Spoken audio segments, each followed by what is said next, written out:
Hey everybody, Natalie Cutler-Welsh here. Welcome back to another episode of the Go-To Girl podcast, all about making social media and networking easy, fun, and fabulous.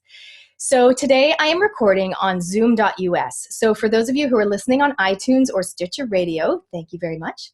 If you want to check out the video that goes along with this, you can find it on the Go-To Girl website, which is gotogirlsocialmedia.com/81, because this is episode 81. So today I'm going to be sharing with you some social media goodness. Some of the podcasts we've been doing lately have been more about lifestyle and looking at feelings, emotions, and also conference networking. But today we are talking about social media. So I'm going to share with you today some of my must-dos to get noticed on social media. I've got a webinar coming up that I would love to invite you to. If you're listening to this before the 10th of June, you can sign up on the Facebook page. And in that, I will be covering my 5 must-dos to get noticed on social media. Today, I'm going to be talking about 2 of them. So here we go. I'm going to be doing a screen share. So again, if you're listening to the audio and you want to check out the video, then come on over and see the real deal. You can see my PowerPoint presentation. So I'll just get that up on the screen for you now. Excellent. Okay, so one of my must-dos is give, get. When you're on social media, just remember it is all about building a community, being generous, being helpful. Okay, so it's about giving before getting. Sometimes when I do a Facebook review for a client, I notice that what they're doing a lot is they're just trying to get customers and clients or get people to buy their product. Their Facebook page tends to be all about them. So just a little gentle reminder that on social media, you want to be talking about yourself, but you also want to be talking about other things that relate to what you're all about. So if for those of you that can see the screen, this is a little tip that I learned at Social Media Marketing World, which I thought was pretty cool. If we were going to categorize and really generalize about 3 of the social media platforms, Facebook is about engagement. It's about engaging people with discussion. Pretend you're having coffee with a friend, right? That's Facebook. And you want to ask them questions and really get lots of communication going in the form of likes, comments, and shares. Twitter is about informing people. So often you'll see people telling us what you're doing at that very moment. That's kind of where Twitter originated, was telling people what you were doing in that exact instance. Now it's also kind of graduated away from that, and often you're informing people. You're telling them about events or webinars or interesting blogs, interesting videos, that type of thing, and including a link. Instagram is about inspiration. It's about inspiring people with amazing images or quotes. It's all about the feeling, making people feel good, or maybe shocking them with some sort of image that they hadn't seen before. So those are the 3 kind of themes, really, of those particular platforms. But whatever platform you are on, just remember it is about giving, and then getting. So I'll give you a bit more detail on that. Amy Porterfield, who you may know from Facebook, she's awesome. She talks about the rule of thirds, right? So she talks about when you're posting on Facebook, for example, you want to entertain people sometimes. At other times, you want to educate, and then you also want to do a call to action. I'm going to break that down for you a bit more a little bit later. So remember, the goal on Facebook is to get them to engage with your page by liking, commenting, or sharing the posts that you're putting up there. Because as you know, Facebook, it's really hard to get organic reach these days. It's moving more towards what they call a pay-to-play model. So you almost have to set up a Facebook ad or boost some of your posts to really get some traction, to get your stuff seen. But if you're going for organic reach, the goal is to get people to engage with your page by encouraging them to like, comment, or share your posts. So just remember, they're not on your Facebook page, they're not on your Twitter profile, they are in their newsfeed. And in order to stand out, you need to have images that are captivating, or quotes, or that type of thing that are really going to stand out, or video, of course. You can showcase your experience on your page, on your business page, as well as in groups. Okay, so we're coming back to the give, get. When you're engaging in groups and networking in private Facebook groups or in LinkedIn groups or in Google Plus communities, you want to be helpful and friendly and generous. You want to give, and then also now and then you're going to get. So when it's appropriate, go by the rules of the particular group, but when it's appropriate and asked for, then you can invite people to join your event or your webinar or buy your product. So it's about giving and then getting.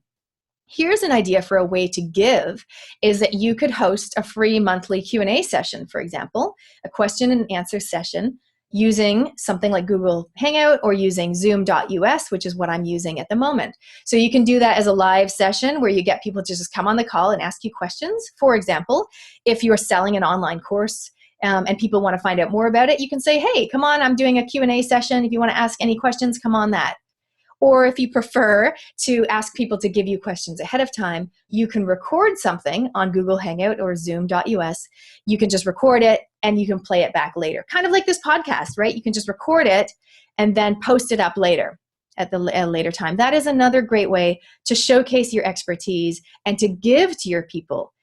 Give them ideas, give them content, and then often you can also invite them to work with you as well. That's the get part. So here's an example of giving. This is a post that's just entertaining or inspiring. So it's a quote. People love quotes, especially if they stand out in the newsfeed. This is taken from Instagram that I saw. Here we have an educational post. So it's me on my page saying, here's a great blog all about ways to improve your Facebook organic reach. So it's relevant to my ideal client, and I'm being helpful and friendly. I'm offering them, here, click here, and they go through to the article, which is actually written by Social Media Examiner. So as you know, I'm a big fan of promoting other businesses or organizations that are complementary to you, but not necessarily your competition. So in this one, I'm saying, I like tips number 4 and 5. Which tips do you think you can mostly apply on to your Facebook organic reach? So I'm kind of asking a question, which encourages them to respond. In this next one, it's a call to action post. So in this one, I'm saying, basically, check out this podcast interview. So usually I'm the one doing the interviewing. In this scenario, I'm actually getting interviewed by the lovely Natalie Sisson, the Suitcase Entrepreneur. So I'm saying, in case you missed it, here's the blog and podcast where Natalie Sisson, Suitcase Entrepreneur, interviews me about my journey with GoToGirl, et cetera, et cetera.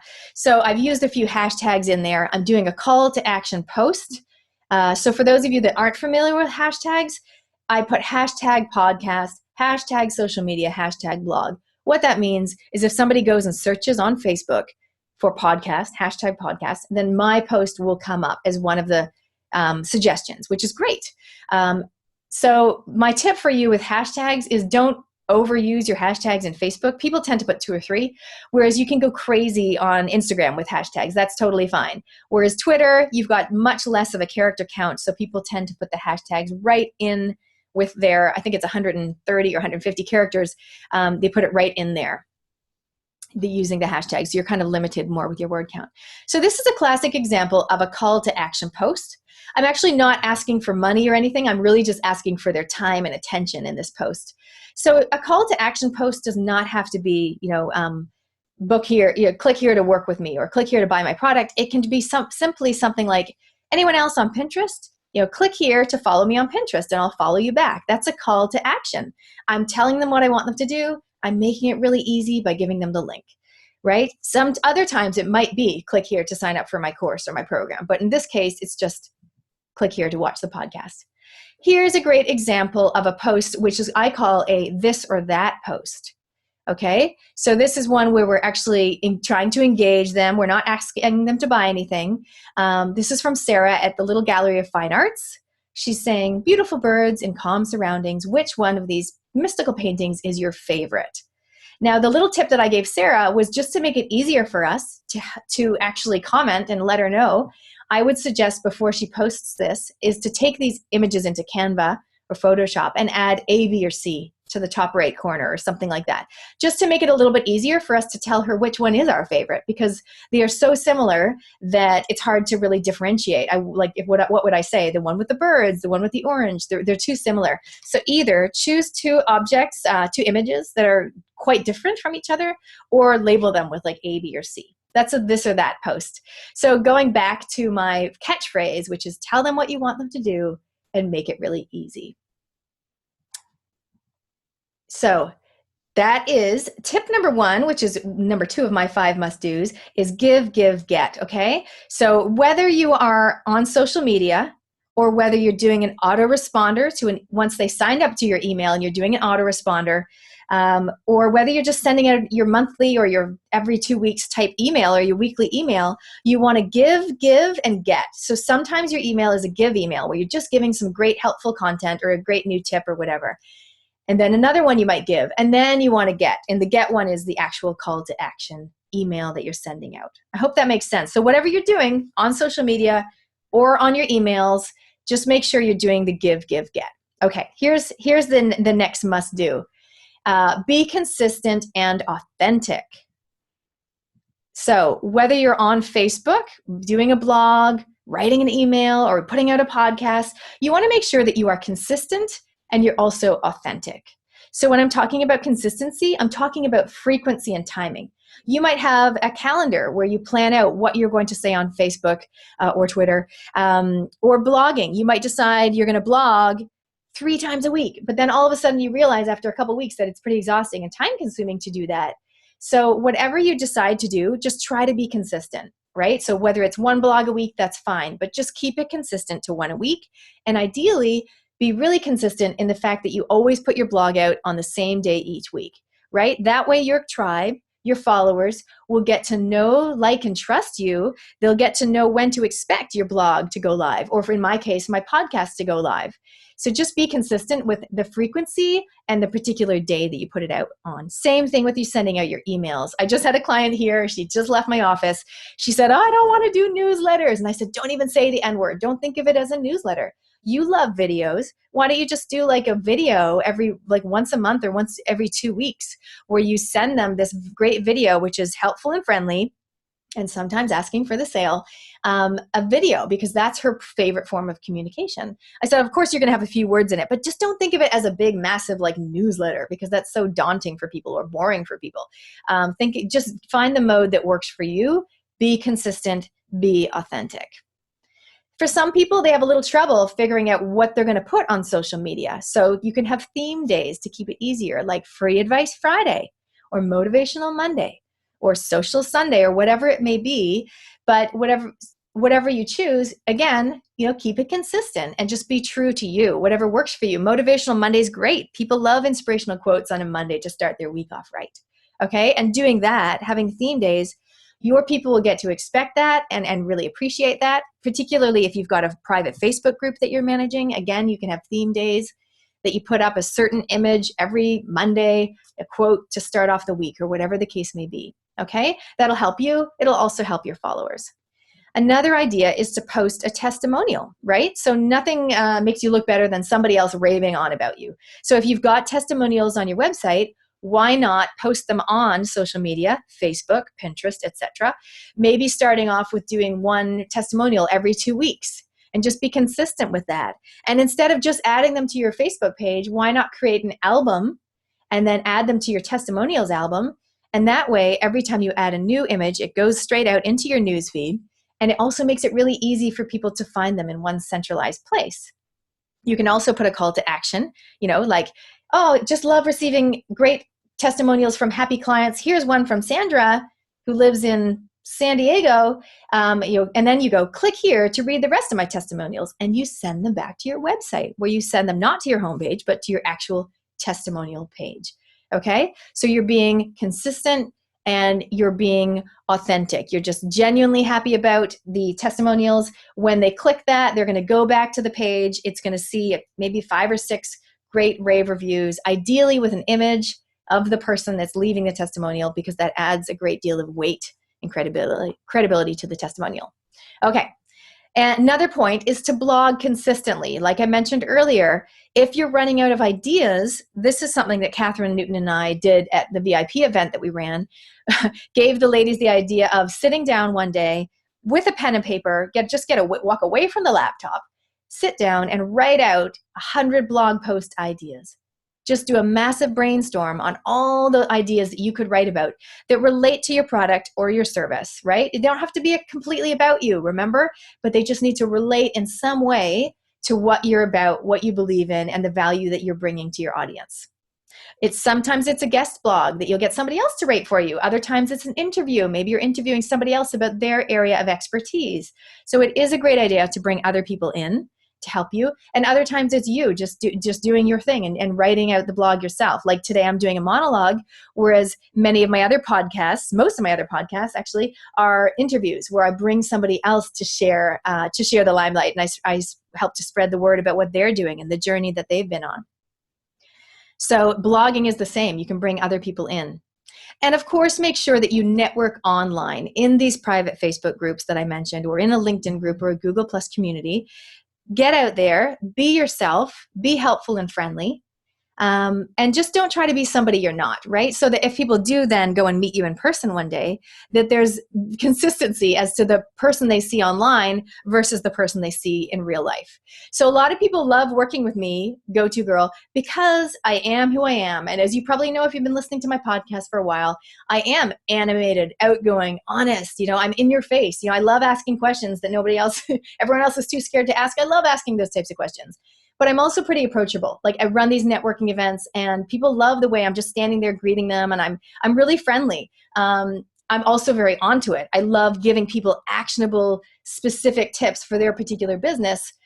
I'm also really impatient because I'm a go-getter. I like to get things done, and I'm entertaining. So when I'm at the front of the room at my event or speaking, doing a keynote speech, I'm pretty funny, but I'm also, really helpful and telling stories and giving some good relevant content. So I guess the main message here is just be who you are. Don't water down who you are. Don't try to be someone you're not.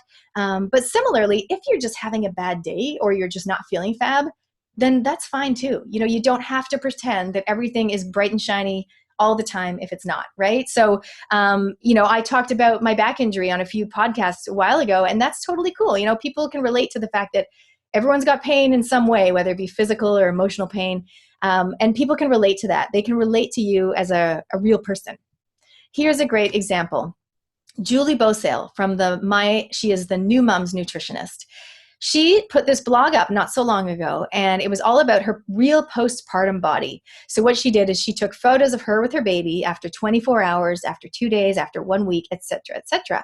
And then she put them out there on Facebook, and it linked back to her blog. So first of all, awesome, because she's got all these people coming to her blog, which is great for her Google ranking. And then when they're on the blog, they find out a little bit more about her. Amazing for her reach. I shared this on my parenting Facebook page, which has about 4,200 likes, and it got 12,400 reach, just because so many people were so impressed with how real she was. She was saying, what, it takes ages to get back to your post-baby body, and that's cool, and look at your amazing baby, and don't put the pressure on yourself. And she really just basically is really upfront, and she's got these pictures. For those of you who can't see it, she's got these images of her midriff with her nice, gorgeous, smushy belly. And it's all good. And so that was relevant to my audience on If Only They Told Me. And that's totally relevant to my parenting audience. It's totally relevant to Julie's audience. So I really challenge you now, maybe just to take a second and write down the idea of a topic you could cover in a blog that you write, sharing a little bit about you, open the doors a little bit wider than you normally do, be a little bit maybe more transparent than you normally are, and tell us a story that just shows us that you're human and shows us that you're vulnerable. You don't make it up. It's got to be genuine, and you don't have to lay it all on the line, but just, give us a little bit of a window into who you are. And honestly, people will really appreciate you for that. So you can do that in a blog like Julie's done, or you can do it in a video. As you know, 2015, the year of video for social media, whether you do that uploading it directly to Facebook, which is definitely recommended. Remember to hold your phone horizontally, not vertically, whatever you're filming for, whether it be if you're doing a very quick, 15 seconds for Instagram, or a 30-second on Twitter, or a 2 minutes or 5 minutes or whatever for Facebook. Just make sure you're holding your phone horizontally, and you can do talking to the camera, right? You can just stand there talking to the camera, get yourself a selfie stick. Otherwise, if you're not really into showing your face so much, you could actually pan. You could be at the beach and just be showing a certain scene and commentating, doing a bit of a voiceover on top of that. But you can share your story. People will love it. For those of you that are checking out the show notes, I would love to hear from you. Please comment below and let me know what you've shared with your audience, and if it has gone well. Has it resonated with them? Did they relate to the fact that you were being a bit more open? Because once people see that you're human and you're not all like photoshopped and perfect all the time, then they can relate to you even more. So the final tip here on the be consistent and authentic is don't try to do everything, okay? So in order to be the true you, I'd say focus on what you're really good at and what you love doing, and outsource tasks that you just don't love. I've recorded about 2 podcasts in the past, and I will put the links in the show notes, all about how to outsource and how to find a virtual assistant. And the real cost of a virtual assistant is really not that much.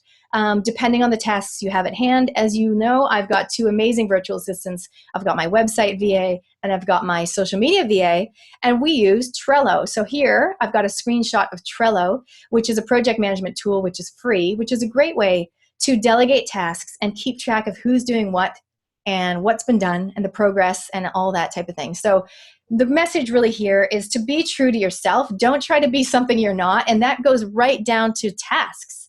You know, I mean, some of you, most of you obviously would have started your business based on a passion and a talent. And before you know it, you've got this to-do list, which is just ridiculous. And some of those things on that list are just things you're just not good at, right? And you just don't enjoy doing. In fact, they cause you loads of stress. So why not go through that list with a highlighter and just highlight the things that you don't love doing and delegate them out to somebody else? That is part of being true to you and being consistent. So I've covered 2 of the must-dos that I'm going to be talking about in my upcoming free online webinar. So I'd love you guys to join me. I'm going to be going into more depth on those and 3 others. So we're going to cover 5 must-dos to get noticed on social media. So if you go to my Facebook page, you can check that out and you can register for that. I'll just stop the screen share now so you can see my face again. And I'm going to show you how you can register for that webinar. So, hello, welcome back.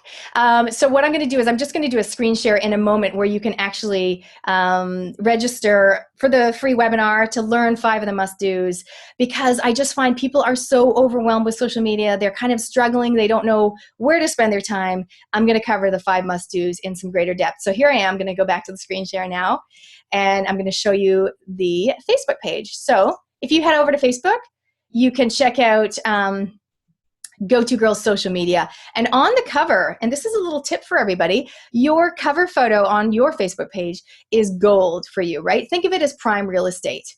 So you can click, once people click that, ideally you should have some sort of description here where you tell us a little bit about your website and a click through to some sort of call to action. So for me, I've just updated it. I tend to update it once every month or even more frequently. And it says, super excited to share with you my 5 must-dos. Click here to sign up for the webinar. And they click that, it takes them through to a lead page. So this is what the lead page looks like. And this is the sign up. And it says, GoToGirl presents 5 must-dos to get noticed on social media. And what I'm going to show you is where to focus your time on social media to achieve better results, et cetera, et cetera. So there's the lead page. You guys can check it out. You can, I'd love you to join me, of course, on that. It's happening on June the 10th in New Zealand time at 12:30, which is lunchtime. So in America, I'm pretty sure it's Tuesday, the 9th of June at 5:30. So I would love to see you there. And also, as usual, please let me know if you've got any specific topics you'd love me to cover in an upcoming episode of the podcast. As you know, I do social media as well as bring experts on board to cover topics relating to business. So definitely go ahead and leave a comment on the show notes about what you'd love to hear about going forward. So it's gotogirlsocialmedia.com. And until next time, I'll see you then. This is Natalie Cutler Welsh, the Go-To Girl, making social media and networking easy, fun, and fabulous.